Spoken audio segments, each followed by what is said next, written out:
เอาไว้ก็เพื่อจะได้ผลดีเพื่อจิตใจนั้นสดใสผ่องสีทำแต่ความดีละชั่วได้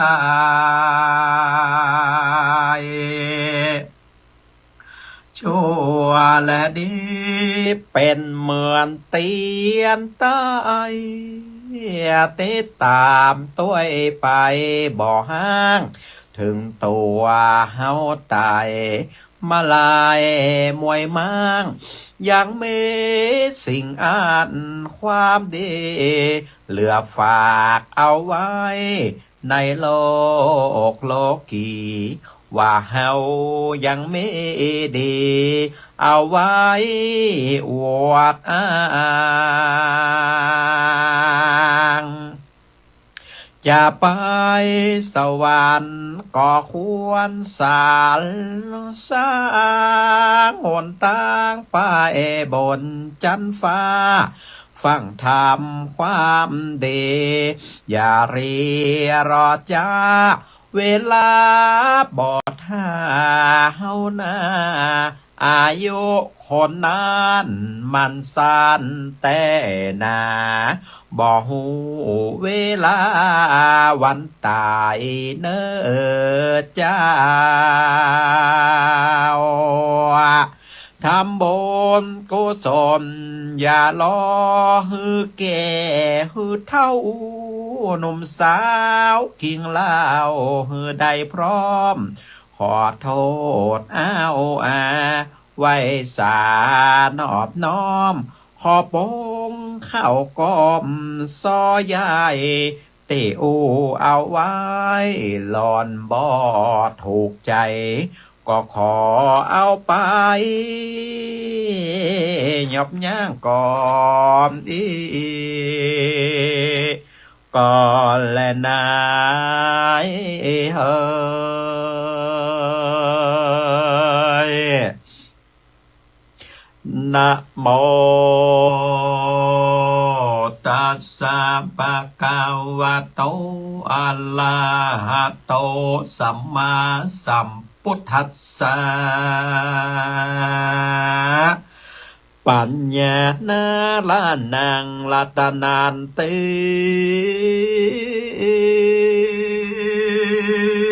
ปัญญาเป็นรัตนาแก้วของค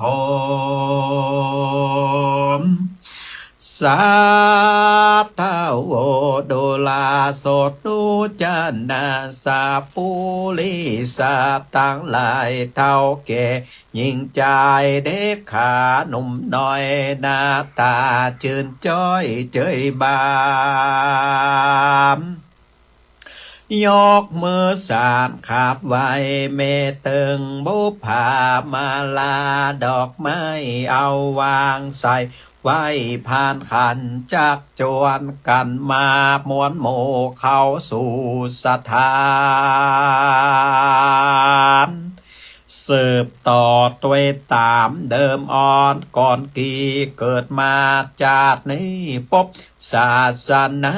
ของพระสัมมาสัมพุทธเจ้าเป็นบุญชาติเก่าสร้างมา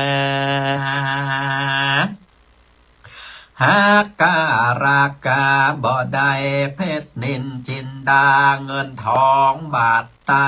บ่เต้าได้ไว้พระธรรมคำสอน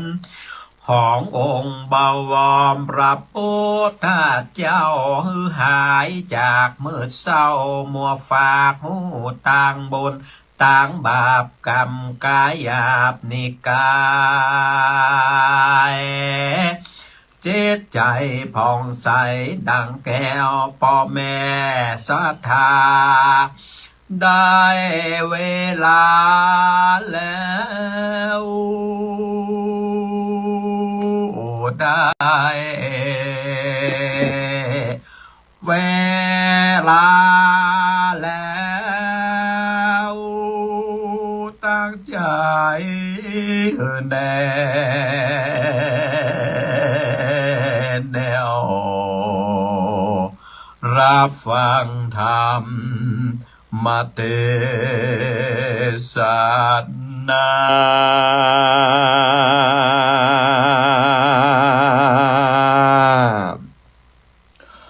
ขอกราบนอบน้อมปูชาเอาคุณแห่งองค์สมเด็จพระสัมมาสัมพุทธเจ้าพระสัทธรรมเจ้าพระอริยสังฆเจ้าเอาไว้เนื้อกระหม่อมจอมหัวกับกะเหล่าว่าไวยสาตันพระมหาเถรานุเถระเจ้าทุกตนทุกองค์ด้วยความเคารพเป็นอย่างสูงเจริญปอนเจริญจิตเจริญใจเจริญศีลเจริญโจกจำเริญใจจงมีแก่ตันบรรดาคณะสัทธาสาธุชนนักศีลนักบุญพ่อแม่พี่น้องต้านผู้ฟังทั้งหลายตึงยิงเราโอกาสบัดนี้อัตมภาพพระมหาสมชาตินันทธรรมิโกเจ้าอาวาสวัดหนองยาวตำบลเวียงอำเภอเวียงป่าเป้าจังหวัดเชียงไฮ้จักได้น้อมนำพระราชธรรมเทศนาอันเป็นคำสั่งคำสอนขององค์สมเด็จพระสัมมาสัมพุทธเจ้าถ่ายทอดไปยังสถานีวิทยุคลื่นสีขาวถ่ายทอดไปยังช่องทางเฟซบุ๊กวัดหนองยาวช่องยูทูบธรรมะภาคเหนือเพื่อให้ศรัทธาญาติโยมพ่อแม่พี่น้องท่านผู้ฟังทั้งหลายได้เข้าอกเข้าใจในเนื้อหาสาระธรรมคำสอนที่อาตมาภาพนั้นได้นำมาจี้แจงแสดงกับศรัทธาญาติโยมได้เข้าอกเข้าใจก็ปะกันเป็นประจำทุกวันเสาร์ตั้งแต่เวลา6 โมงเจ้าจนถึงเวลา7 โมงเจ้า1 ชั่วโมงศรัทธาญาติโยมพ่อแม่พี่น้องท่านผู้ฟังทั้งหลายนะแต่ว่าอาตมาภาพนั้นได้ทำหน้าที่สอนหนังสือละอ่อนเยาวชนเนาะเล็กละอ่อนเยาวชนป.1 ถึงป.6โรงเรียนบ้านหนองยาวนี่เนาะก็เป็นกิจกรรมการเรียนการสอนบนห้องว่าพระสอนศีลธรรม1 ปีภาคการศึกษาละเอกละอ่อนตั้งหลายก็จะเข้ามาวัดมาไหว้พระมาหับศีลสมาทานศีลนั่งเจริญสมาธิภาวนาแล้วก็จะทำกิจกรรมอะไรอย่างต่างๆร่วมกันภายในวิหารวัดหนองยาวทุกวันศุกร์ศรัทธาญาติโยมนะเราครูบาอาจารย์ทั้งหลาย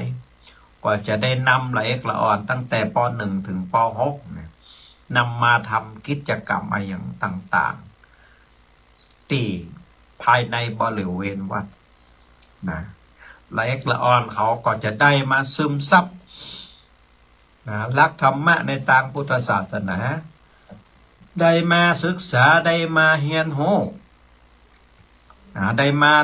ทำกิจกรรมภาพปฏิบัติกันแต่ภายในตีวัดได้มาหันของแต่ได้มาพบมาปะนะกิจกรรมที่มันทำให้เกิดความสุขกายสุขใจนะเพราะว่าละอ่อนนี่เฮียนตั้งแต่วันจันทร์ถึงวันศุกร์นะวันหนึ่งก็4-5 คาบ5 ชั่วโมงศรัทธาญาติโยมละอ่อนก็อาจจะมีความเครียดเมื่อละอ่อนมีความเครียดสะสมกันมาตลอด4-5 วันด้วยกันเนาะอาตมาก็เลยมาเกิดว่าน่าจะเอาละอ่อนทั้งหลายเหล่านั้นเนี่ยมาอบรมมาศึกษามาเรียนรู้มาผ่อนคลายศรัทธาญาติโยมใจคำว่ามาผ่อนคลายเนาะผ่อนคลายด้วยหยังผ่อนคลายด้วยศีลด้วยสมาธิด้วยปัญญาผ่อนคลายด้วยหลักธรรมคำสอนของพระพุทธเจ้านะเขาฮ้อนมาเนี่ยศรัทธาญาติโยม เฮาก็เอาน้ำเย็นเข้าไปเจ็ดไปถูไปชำระล้างร่างกายชำระล้างจิตใจเขาจิตใจของเขานั้นก็จะมีความจุ่มความเย็นสะอาดสดชื่นรื่นเริงบันเทิงอกบันเทิงใจนะกิจกรรมก็มีอย่างหลายอันหลายอย่างศรัทธาญาติโยมทั้งหลายนะก็ใช้เวลาประมาณ1 ชั่วโมงเสร็จจากกิจกรรมเรียบร้อยก็เลี้ยงข้าวต้มข้าวนมเลี้ยงน้ำดื่มน้ำหวานอะไรอย่างต่างๆโอ้ละอ่อนมีความสุขเนี่ยศรัทธาญาติโยมอันนี้บนห้องว่าเป็นการปลูกฝังคุณธรรมศีลธรรมอะไรอย่างต่างๆในทางพระพุทธศาสนาเพื่อเป็นภูมิต้านทานทางด้านจิตใจของเขาคือจิตใจของเขานั้นมีความเข้มแข็งในการที่จะ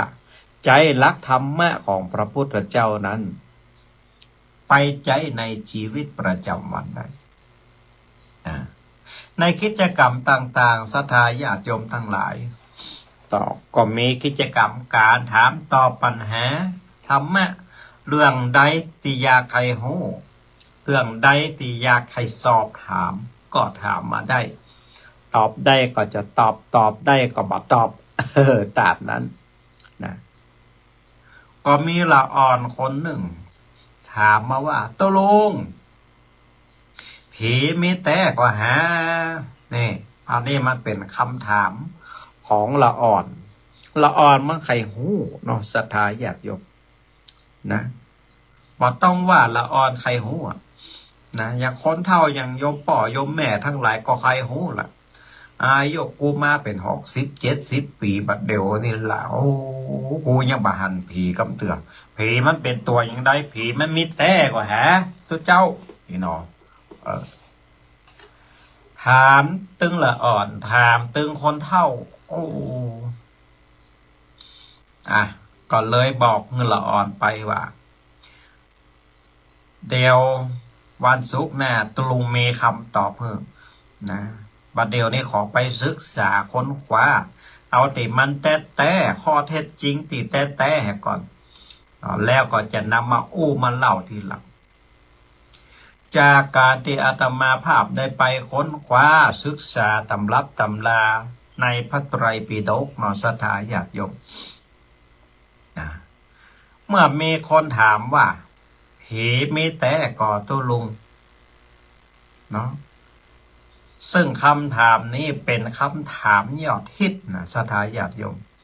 เป็นคำถามที่คนชอบถามบ่อยๆบอกว่าคนในสถานะใดนะ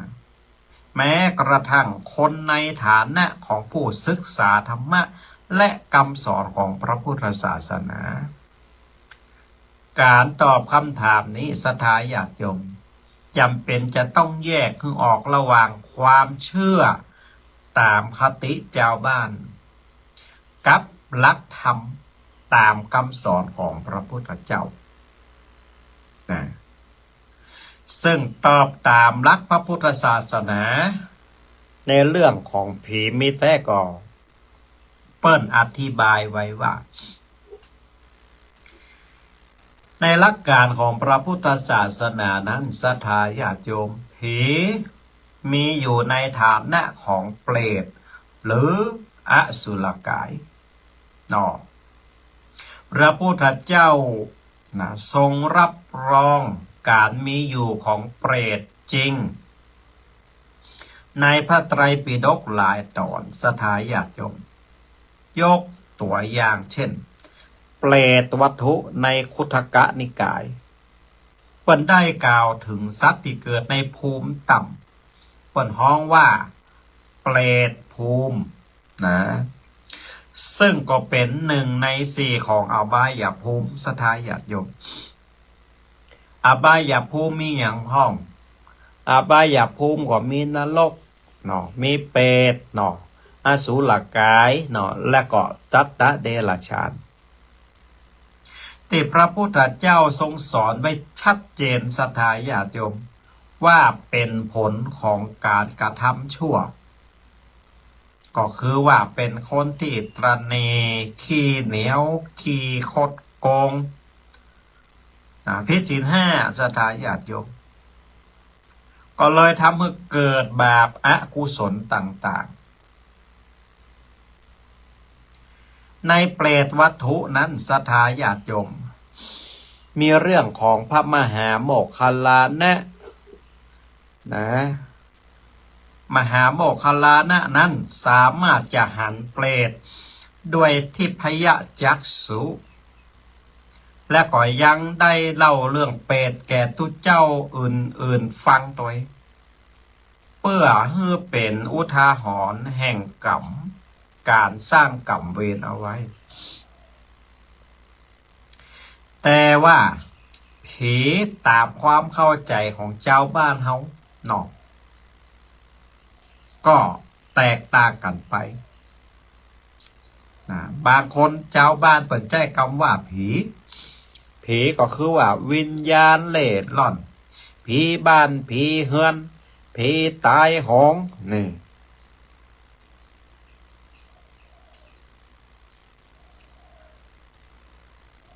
ในช่วงนี้ช่วงเวลานี้เดือนเก้านะศรัทธาญาติโยมโต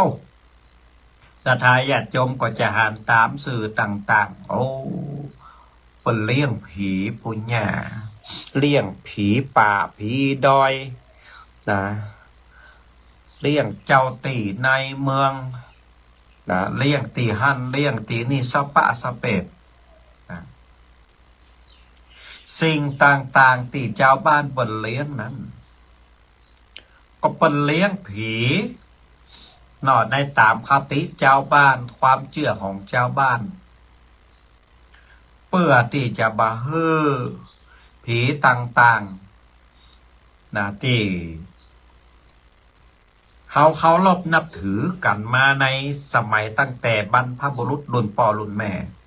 คือแม่ปกปักรักษาเฮานะคือสร้างความสุขความเจริญให้กับตัวเฮาเพราะว่าปู่ย่าตายายได้ทำสืบทอดกันมาเป็นรุ่นจนบางครั้งบางสิ่งบางอย่างนะก็กลบเกลื่อนลักธรรมะของพระพุทธเจ้าไปนะอย่างเจ้าในเมืองก็ดีเปิ่นเลี้ยงเจ้าในเมืองก็ดีอีนะเปิ่นเลี้ยงเสื้อบ้านตีหันตีนี่ก็ดีอีนะเปิ่นเลี้ยงผีป่าผีเขาก็ดีอีนะศรัทธาญาติโยมก็ต้องจำแนกแยกแยะออกไปเป็นอยู่2อย่างด้วยกันนะอย่างเลี้ยงเสื้อวัดเสื้อบ้านนะเลี้ยงเสื้อตงเสื้อแนเสื้อป่าเสื้อเขาอันนี้ปนห้องว่าเปิ้นเลี้ยงเทวดาอาหักนะเสื้อบ้านเสื้อจองเสื้อวัดเสื้อวานี่อยู่ในภพภูมิของเทวดาลูกศรัทธาญาติโยมเปิ้นได้ประจำอยู่ที่วัดประจำที่หมู่บ้านประจำที่ป่าเขาลำเนาไพศรัทธาชาวบ้านก็มีความเคารพนับถือก็เลยนำเครื่องพิกรรมไอ้ยังต่างๆของข้าวของหวานไอ้ยังต่างๆเนาะไปถวายไปเลี้ยงเทวบุตรเทวดาอาหักทั้งหลายที่เปิ้นสถิตที่เปิ้นอาศัยอยู่ณสถานที่นั้นๆนะอันนี้คือเลี้ยงเทวดาอาหักทั้งหลายที่อยู่ในบ้านในจองแถมคติหนึ่งนะที่เปิ้นเลี้ยงผีป่าผีเขานะผีตีหันผีตามต้นไม้ตามถนนหนทางอันนี้เป็นผีเปรตเป็นผีสัมภเวสีเป็นผีเล่ร่อนเนาะตีเปิ้นต้องการที่จะไปช่วยเหลือผีต่างๆเหล่านี้อย่างน้อยเฮอได้ฮับของกินของทานนะอย่างน้อยก็ได้ฮับการบริจาคของคนนะที่อุทิศทำบุญไปหาแต่บางครั้ง ผีโมนี่ก็ทำโตดทำตาอย่างกับโมมนุษย์ตั้งหลายโดยการเนี่ยเจ็บไข้ได้ป่วยเป็นอันนั้นเป็นอันนี้ในสมัยโบราณที่ผ่านมาเปิ้นก็เลยมีการเลี้ยงผีที่หันที่นี่บางตีก็เลี้ยงของดิบบางตีก็เลี้ยงของซุปของข้าวของหวานไอหยังก็ว่ากันไปอันนี้เป็นคติความเชื่อของเจ้าบ้านแต่ว่าในช่วงนี้ศรัทธาญาติโยมพ่อแม่พี่น้องทั้งหลายก็จะหันได้ว่าเปิ้นเลี้ยงครูก็มีเลี้ยงเสื้อบ้านก็มีเลี้ยงเจ้าป่อในเมืองก็มีหรือว่าเลี้ยงผีอย่างต่างๆสปะสเปดไปหมดคนก็เลยเข้าใจว่าเป็นการเลี้ยงผีอันนี้บัดใจบัดถูกต้องศรัทธาญาติโยมก็จะต้องแยกออกเป็นอยู่2 อย่างเลี้ยงเทวดาอาหักติปกปักรักษาบ้านเจียงเฮาก็ดีนักเทวดาที่รักษาวัดวาอารามให้แน่ป่าตั้งของเฮาก็ดีอันนี้ก็เป็นการเลี้ยงแหมแบบหนึ่งเป็นการเลี้ยงเทวบุตรเทวดาอาหักผู้ที่เปิ้นปกปักรักษายังบ้านยังจองเฮาแต่เลี้ยงอย่างหนึ่งนั้นเป็นเลี้ยงผีโดยเฉพาะผีที่เป็นเปรตที่วิญญาณมีวิญญาณอะไรอย่างต่างๆเป็นอสุรกายอย่างต่างๆที่อาตมาภาพว่าไว้ตะกี้เป็นผีเล่ร่อนก็ดีผีบ้านผีเฮือนก็ดีผีตายโหงก็ดีนี่อันนี้เปิ้นก็ยังมีการเลี้ยงอยู่เหมือนกันบางตีก็เปิ้นก็เอาจตุปัจจัยตยตานทำเป็นขันเข้าเนี่ยศรัทธาญาติโยมไปตานตุเจ้าตานพระตานเนนแต่บางทีนั้นประกอบมอบหมายคือกับป่ออาจารย์ไปเลี้ยงเอาคนเดียวถูกผีตัดตีต้นไม้กตีหันแน่ก็ปากันไปเลี้ยงนี่แต่ผีต่างๆเหล่านี้ผีเล่ร่อนผีเปรตผีอสุรกายผีบ้านผีเฮือนผีตายหงผีพายอะไรอย่างต่างๆเหล่านี้ศรัทธาญาติโยมเมื่อโอ้ถึงในคำสอนของพระพุทธเจ้าแล้วก็เป็นสัตว์กลุ่มหนึ่งติตกอยู่ในอบายภูมิที่จะต้องเวียนว่ายตายเกิดในสังสารวัฏที่บ่สามารถจะไปเกิดใหม่ได้ตามกรรมตามเวรที่ได้สร้างเอาไว้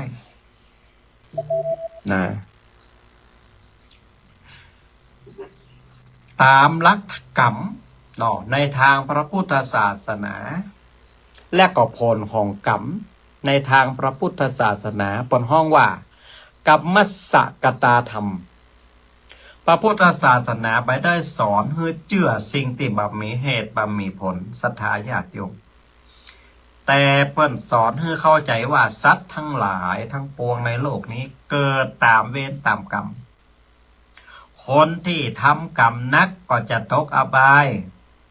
ก็คือหมู่เปรตหมู่อสุรกายซึ่งเจ้าบ้านปนห้องว่าผีคนที่จะเป็นผีใต้นั่นก็จะต้องทำกรรมทำเวรเอาไว้นักก็เลยเกิดไปเป็นเปรตเป็นอสุรกายนี่ข้อที่2พระพุทธเจ้าเปิ่นสอนบ่ให้ประมาทในกรรมก็คือการกระทำของเฮาและก็ชีวิตหลังความตายนั่นก็หมายความว่าการเวียนว่ายตายเกิดนั้นมีแต่ศรัทธาญาติโยมเกิดแก่เจ็บตายสัตว์โลกที่ตายไปแล้วก็จะไปเกิดในภพภูมิต่างๆคนทำกรรมดีก็จะไปเป็นเทวดาคนทำกรรมชั่วก็จะไปเป็นเปรตเป็นสัตว์มรณะเป็นอสุรกายเป็นต้น3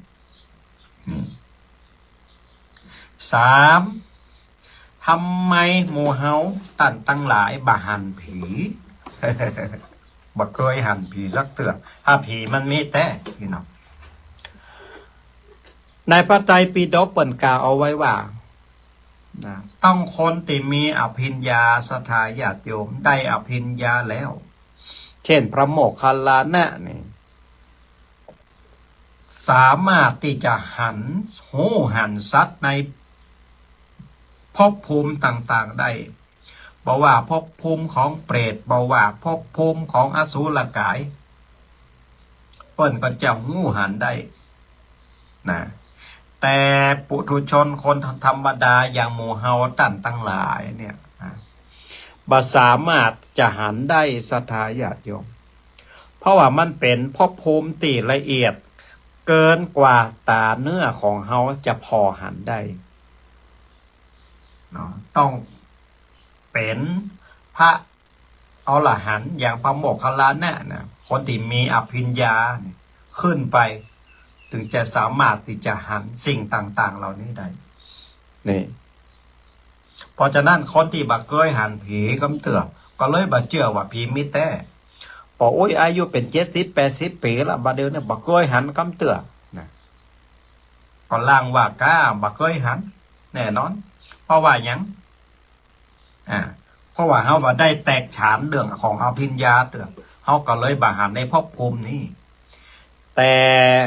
มีตัวอย่างก็คือว่าพระโมคคัลลานะศรัทธาญาติโยมเปิ้นแตกฉานในอภิญญาแล้วเปิ้นสามารถจะหู้จะหันภพภูมิอะไรอย่างต่างๆได้หมดนะเปิ้นก็เลยเอาคำสอนอะไรอย่างต่างๆเหล่านั้นมาบอกกล่าวให้ศรัทธาญาติโยมในธรรมนะในธรรมเนาะว่าภพภูมิอะไรอย่างต่างๆมีอยู่แต่นะเพื่อที่จะฮือหมู่มนุษย์ทั้งหลายบนโลกนั้นได้กัวบาปและก็ฮือได้สร้างคุณงามความดีนะและก็รีบอุทิศบุญอะไรอย่างต่างๆไปฮือกับหมู่เปรตหมู่อสุรกายต่างๆเหล่านั้นนะสรุปว่าศรัทธาญาติโยมทั้งหลายตามหลักพระพุทธศาสนาผีในความหมายของพระพุทธศาสนาก็คือหมู่เปรตหมู่อสูรกายหมู่สัตว์ที่ตกอยู่ในอบายภูมินั่นนะตามพระพุทธศาสนาบนห้องว่าผีผีเปรตอสุรกายก็เป็นผลมาจากกรรมของมนุษย์นะที่ทำเอาไว้เมื่อตอนเป็นมนุษย์นะและเป็นสิ่งที่พระพุทธเจ้าได้กล่าวถึงหลายครั้งขนาดในพระไตรปิฎกนะ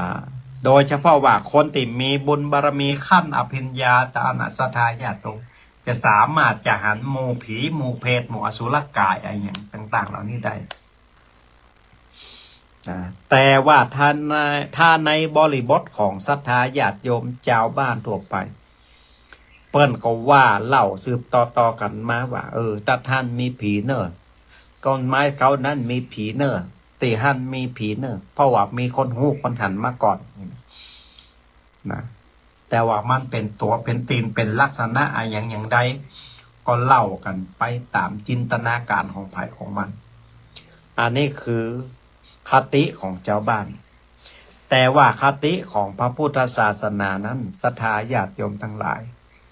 ก็คือว่าผีเปรตอสุรกายโมเนี่ยก็เป็น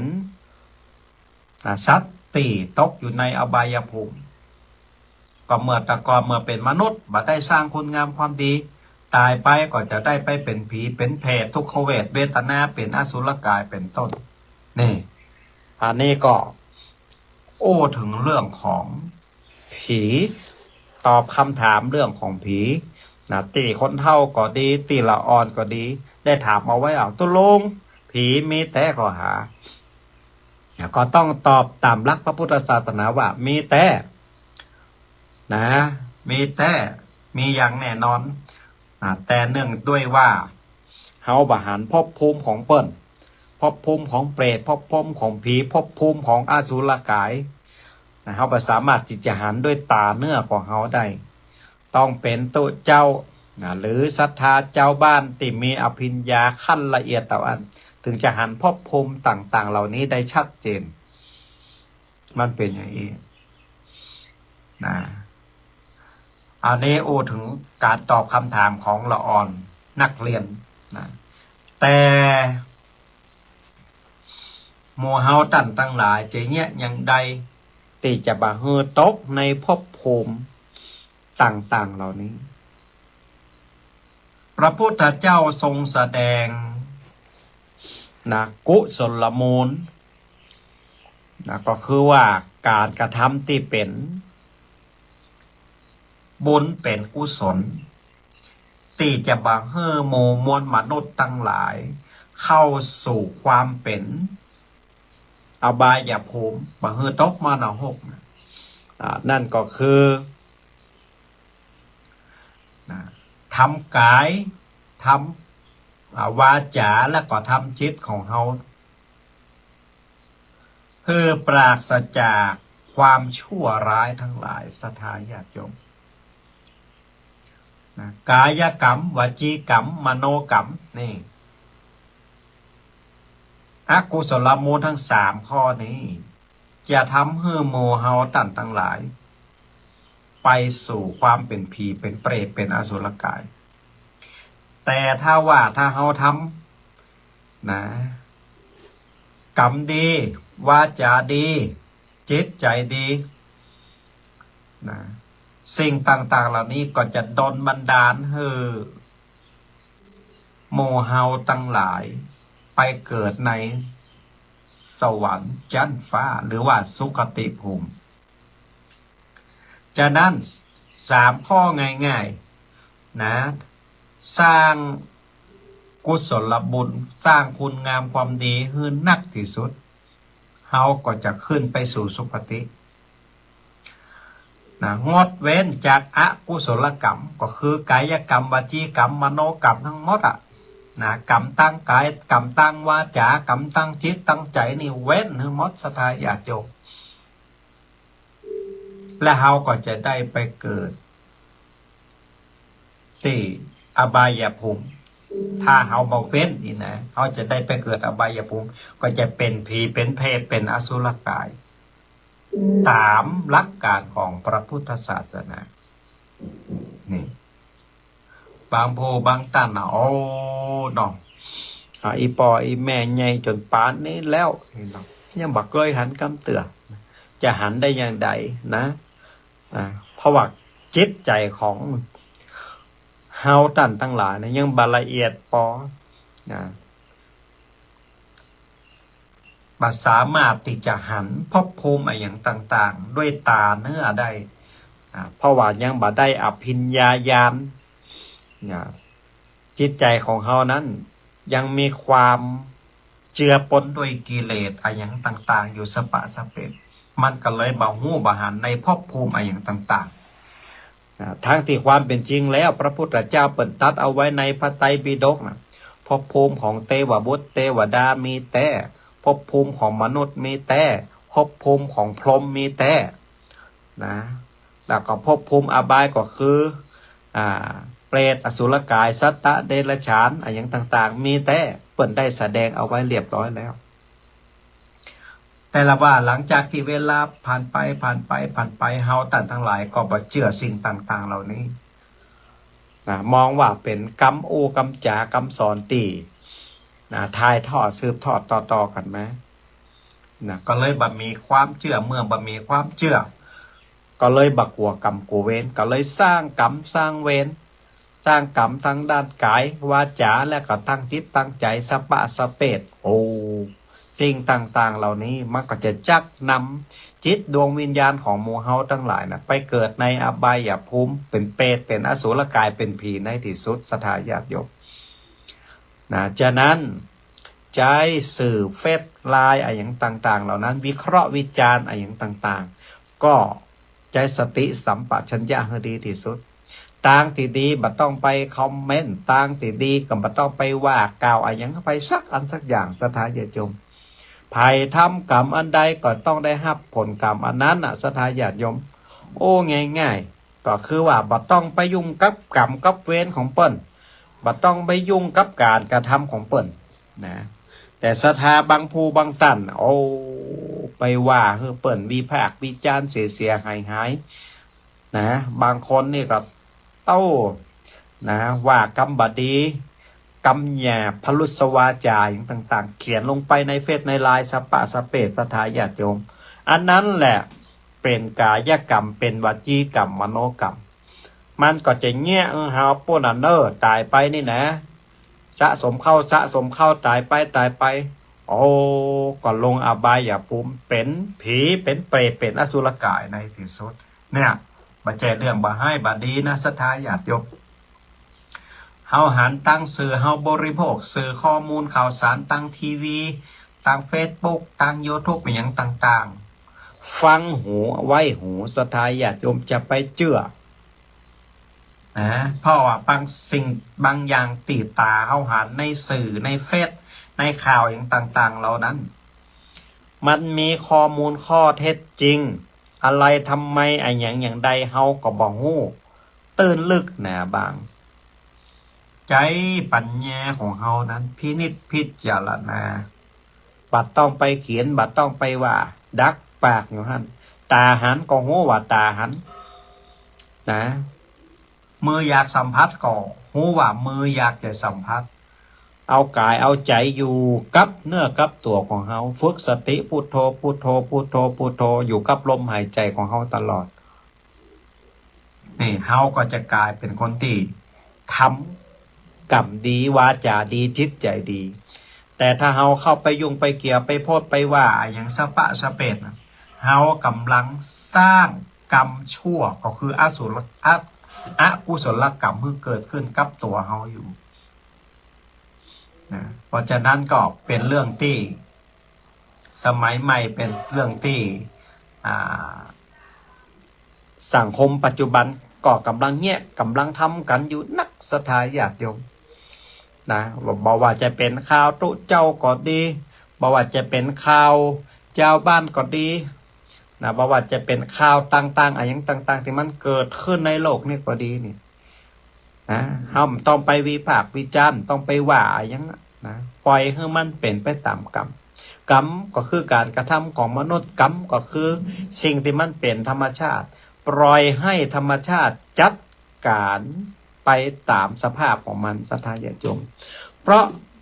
ถ้าเฮาเชื่อพระพุทธศาสนาเชื่อพระพุทธเจ้าแล้วทุกสิ่งทุกอย่างในโลกนี้เป็นไปตามกรรมทุกสิ่งทุกอย่างก็จะถูกกำจัดโดยธรรมชาตินะเป็นไปตามธรรมชาติหมดบะเมไผเลกเว้น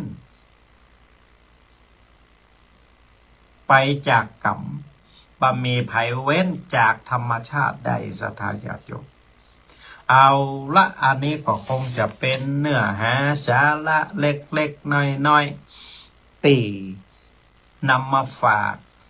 ให้ศรัทธาญาติโยมได้สดับรับฟังและก็เป็นเรื่องที่คงจะแก้ไขข้อข้องใจตอบคำถามกับศรัทธาญาติโยมได้ว่าโอ้ผีมีแต่ก็บ่มีแต่ในตามคติเจ้าบ้านเป็นว่าอย่างใดพ้องตามคติของพระพุทธศาสนาที่เปิ่นเขียนเอาไว้ในพระไตรปิฎกเปิ่นว่าเอาไว้อย่างใดพ้องศรัทธาญาติโยมก็คงจะเข้าใจกันตามนี้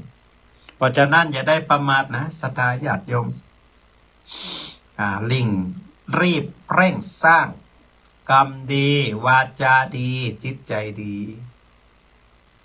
เพื่อที่จะได้เพิ่มคุณงามความดีบุญกุศลเพื่อเกิดขึ้นในจิตในใจของเฮาเลยไป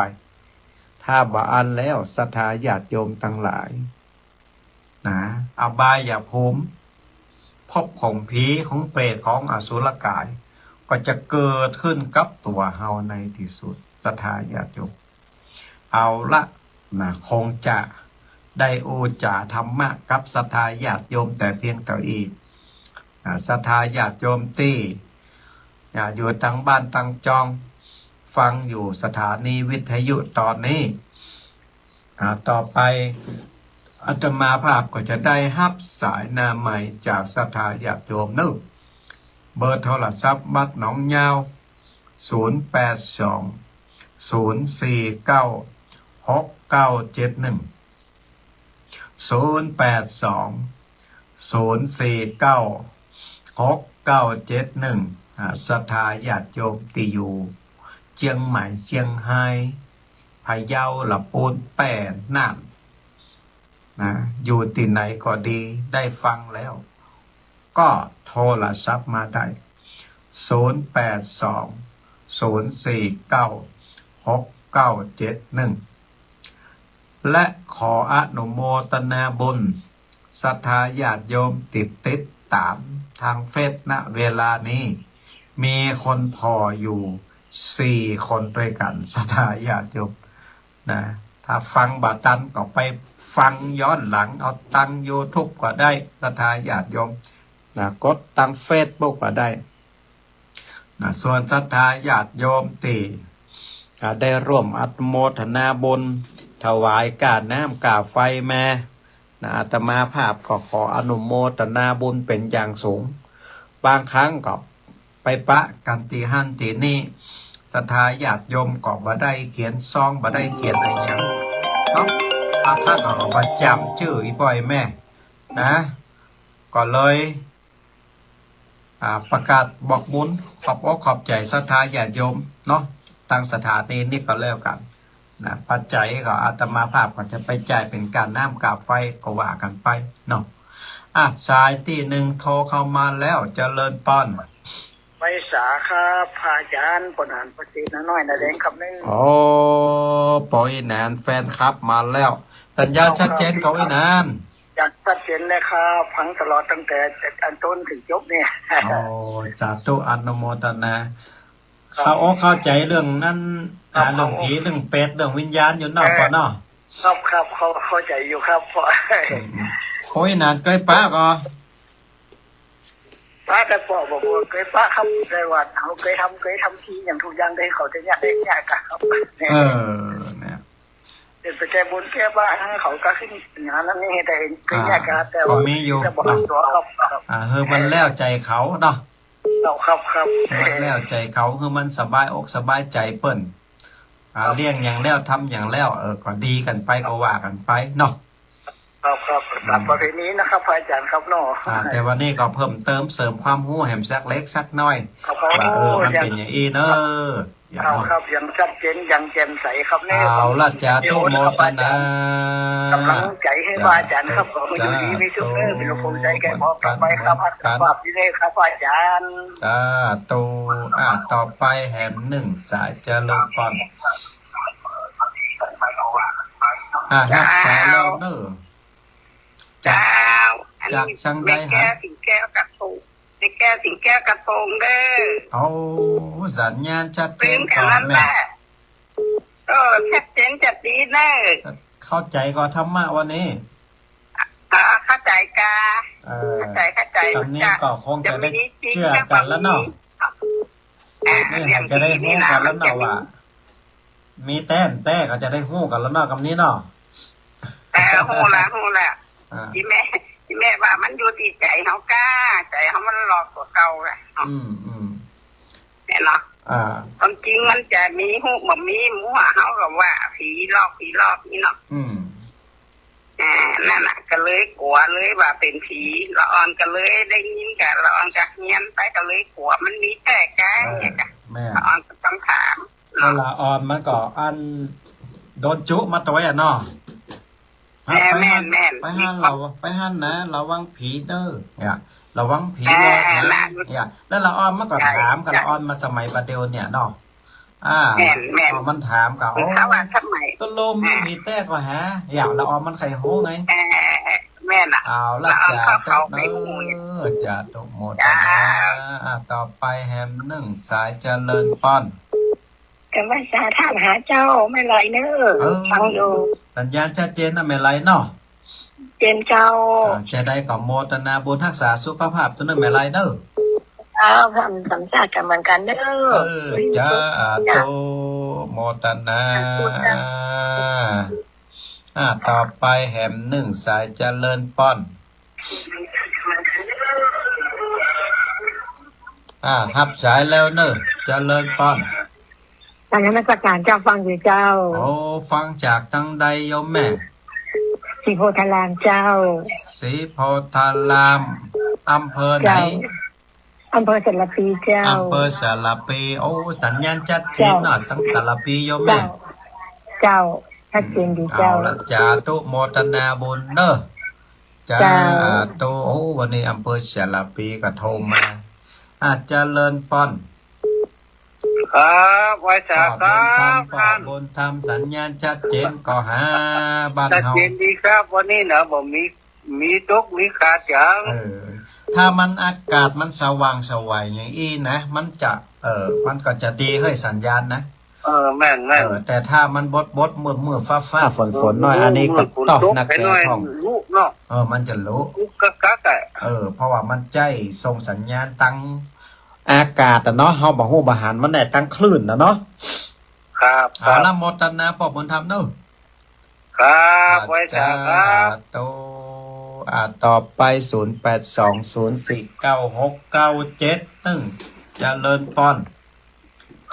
ไว้จ้าแต่มาหาเจ้าในตังอยู่เด้อเดี๋ยวแม่ตังใดฟังตังใดหั่นบ้านเฮากะจากแม่เลือนเส้นต่อวังเหนือเลือนเส้นต่อวังเหนือโอ้วังนี่มาได้ไปแอววังเหนือกำแล้วเฮ้ยจ้าไปเอาตังวังเหนือในม่วนเนาะจ้าจะได้กับป้ากันมันแน่วันตาเด้อแม่อยากให้ป้าขนาดนั้นแม่ไปไหนมันได้เจ้าแม่อยู่กับบ้านมันต้องมีโอกาสสักวันกะเนาะจ้าป้ากันเนาะไอ้ไหนได้ไหนจะเป็นว่าได้เป็นหอบจ้าภาษาสุขภาพเด้อเพื่อนเด้อจ้าเสียงดีโตโมตันนะกำลังใจเด้อกันเหมือนกันต่อไปฮอกเจริญปอนจากจังใยหา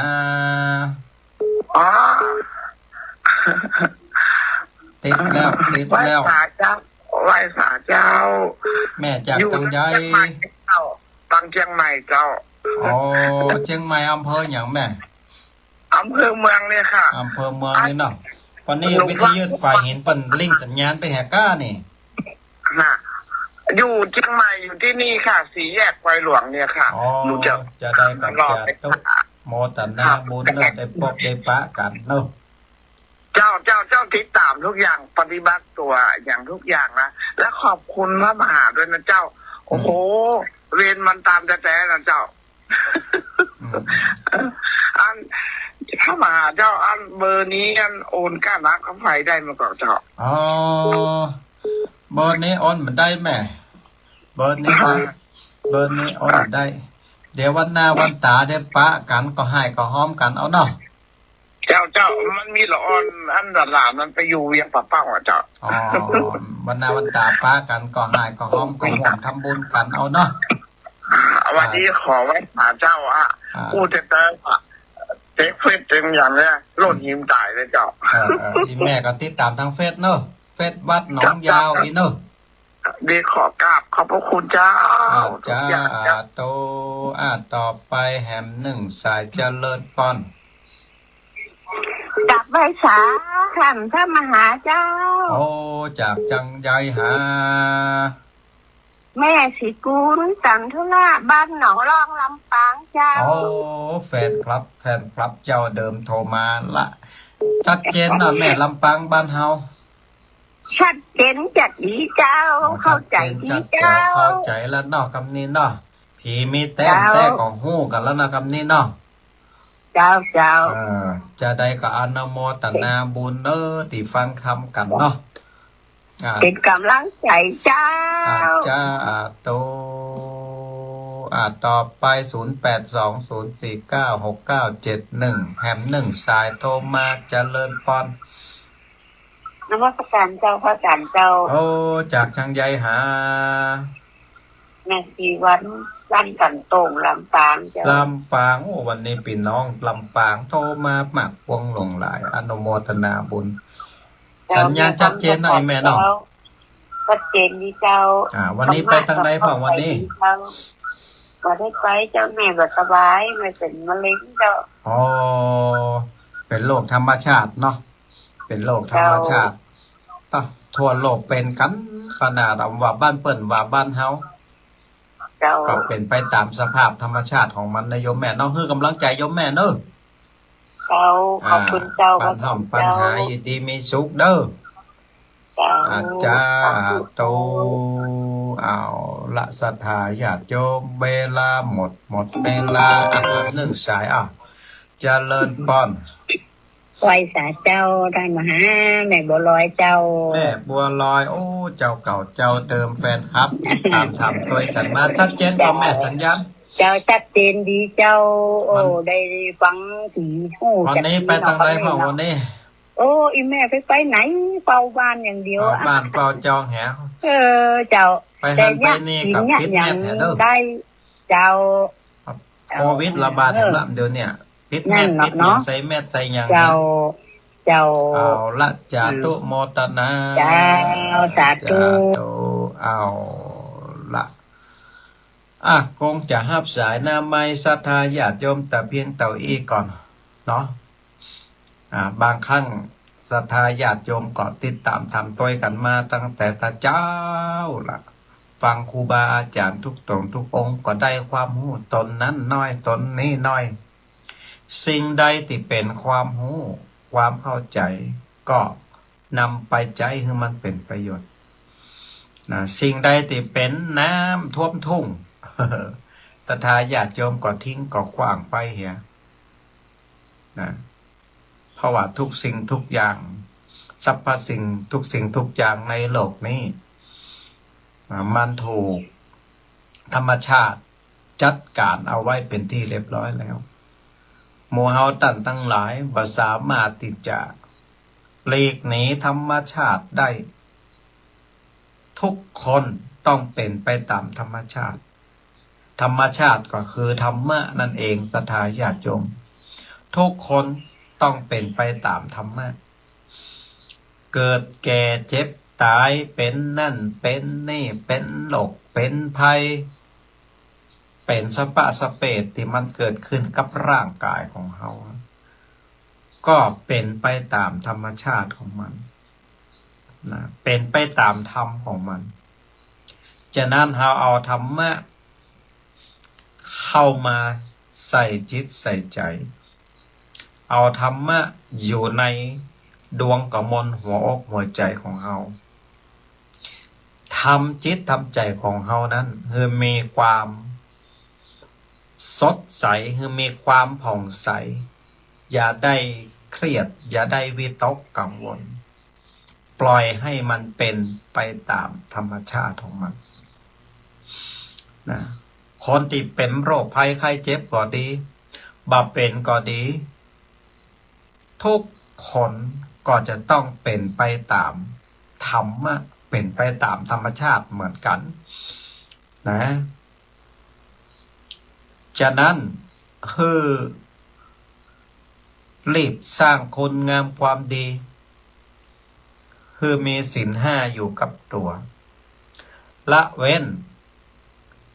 ความชั่วตั้งกายตั้งวาจาตั้งจิตตั้งใจสร้างคุณงามความดีตั้งกายตั้งวาจาตั้งจิตตั้งใจให้มันเกิดขึ้นสิ่งต่างๆเหล่านี้ก็จะยกจิตยกใจของเฮานั้นไปสู่ภพภูมิที่ดีก็คือสุขติภูมิเป็นมนุษย์เป็นเทวดาเป็นพรหมแต่กันว่าถ้าเฮายังประมาทสร้างกรรมตั้งกายตั้งวาจาตั้งจิตตั้งใจอยู่ศรัทธาญาติโยมภูมิเป็นผีเป็นเปรตเป็นอสุรกายที่อาตมาภาพได้สำแดงทำเอามาไว้แล้วนั้นก็จะเป็นของหมู่เฮาศรัทธาญาติโยมเพราะฉะนั้นพึงละเว้นความชั่วทั้งหลายบาปอกุศลทั้งหลายและก็รีบสร้างคุณงามความดีคือเกิดขึ้นกับกายกับจิตกับใจของเราอย่าได้ประมาทในการใช้ชีวิตอย่าได้ประมาทในธรรมคำสอนของพระพุทธเจ้าอย่าปล่อยเวลาให้สูญเปล่าอย่างทุกวันเนี่ยนะเราอย่าไปนับกินนับนอนรีบสร้างคุณงามความดีไวๆเพราะว่าเวลา ทุกนาทีทุกชั่วโมงมันผ่านไปมันไว้ขนาดศรัทธาญาติโยมจากนั้นก็ฝากธรรมะอันนี้คือศรัทธาญาติโยมได้พินิจพิจารณานำไปประพฤติปฏิบัติสอนจิตสอนใจตัวเอาละแสดงธรรมก็คงจะจบแต่เพียงเท่าอีกปะกันใหม่ในวันเสาร์หน้าเนอะ